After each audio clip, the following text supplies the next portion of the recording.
In my previous video, I talked about ways of increasing your levels of happiness and contentment by using natural procedures to enhance the 5 hormones on which a positive mood crucially depends. These hormones are anandamide, which generates feelings of happiness; dopamine, which creates excitement and a flow state, which I talked about in my previous video; oxytocin, which helps us bond with loved ones and produces feelings of togetherness, and this is what I should be talking about in this video. Then there's serotonin, which is linked to feelings of competence and status, and finally the E of a dose, which is endorphin, and this creates feelings of calmness. In this video, I shall be describing easily implemented and enjoyable ways of enhancing levels of the 3rd hormone in our dose of joy, oxytocin. Oxytocin is a hormone produced by a region of the brain known as the hypothalamus and released into the bloodstream by the pituitary gland.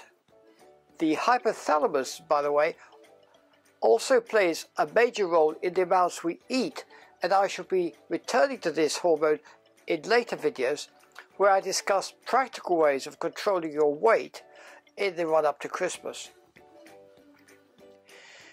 Because our body produces oxytocin when we fall in love, it's been nicknamed the cuddle hormone or the love hormone. The name oxytocin comes from 2 Greek words, oxus meaning sharp or swift and tokos meaning childbirth. This is a reference to the fact that oxytocin speeds up the process of childbirth by stimulating the uterus muscles to contract, while boosting the production of a substance called prostaglandins, which also increase uterine contraction.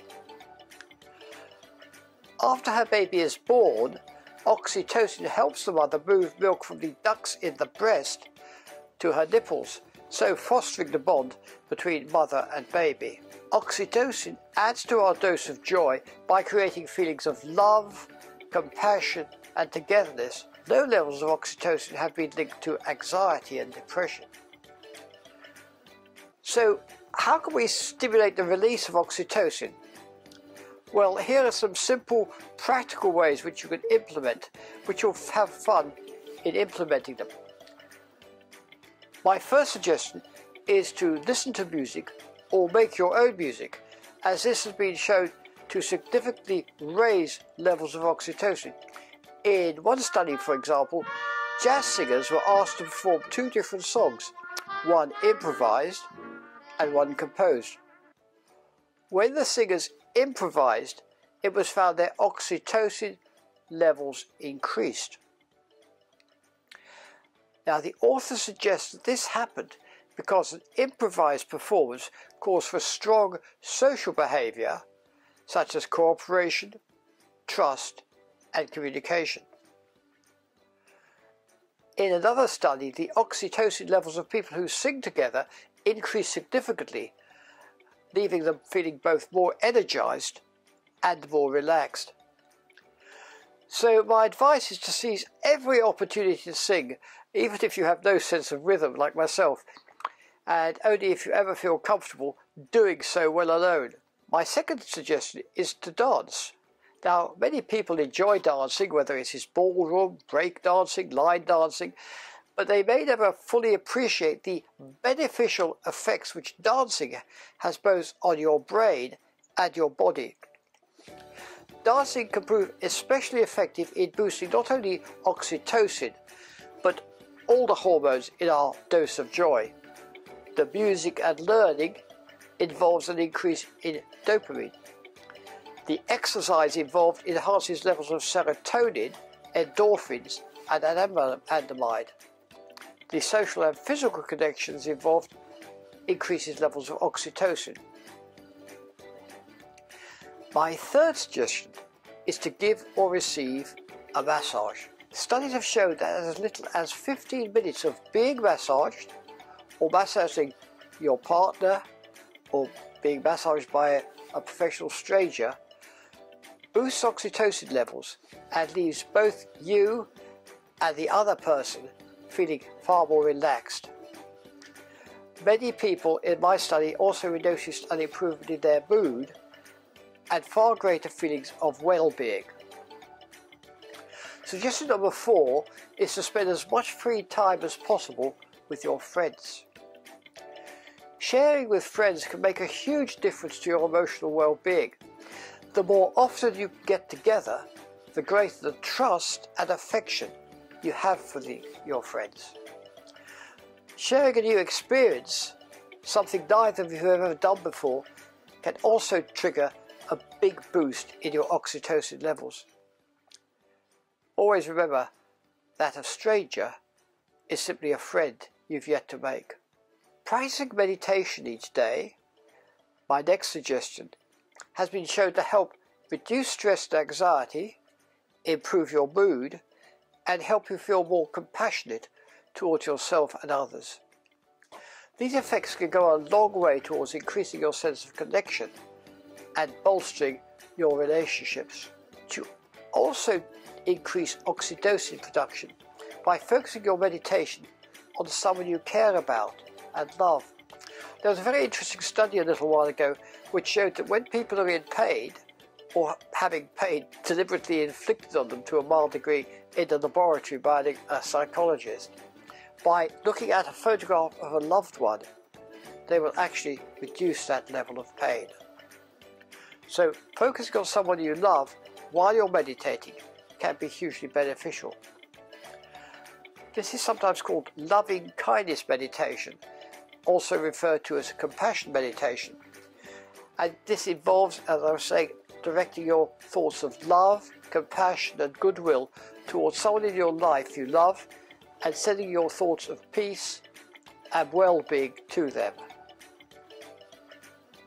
The next suggestion, one you'll enjoy I'm sure, is sharing food. This is a great way to bond with other people.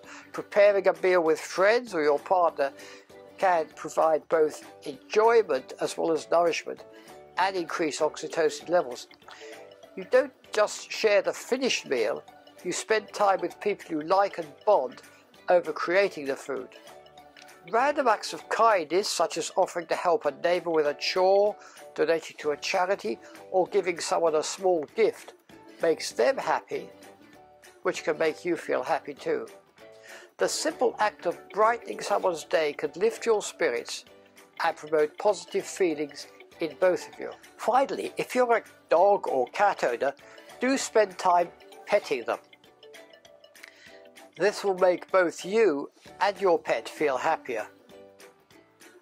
Studies have found an increase in oxytocin levels for both dogs and their owners after physical contact, including petting and stroking. Now, although this research only looked at the human-dog interactions, it's safe to say that petting any domestic fellow creature will probably have a similar effect. Thanks to lockdowns, the majority of us have lived increasingly lonely and isolated lives, able to enjoy only virtual contact with our friends and with our loved ones. Now there is greater freedom of movement. Do take advantage by reaching out to those around you. Even exchanging a friendly smile with a complete stranger can make you feel more connected with other people. I remember an elderly widow who I was helping overcome years of agoraphobia, which had kept her imprisoned behind her own front door. As she began to venture outside, she developed her own strategy of seeing how many strangers she could get to smile back at her when she smiled at them. And she started to make increasingly lengthy journeys away from home in order to increase her total of returned smiles. Each day she would count the number of smiles she'd received and then strive to do even better the following day. This was a wonderful and very successful strategy which greatly hastened her return to a far more normal and happier life. Our current emphasis on digital rather than face-to-face exchanges, on social media rather than social gatherings, and working from home rather than working with our colleagues in an office is making many of us far more isolated, and by doing so reducing our levels of oxytocin,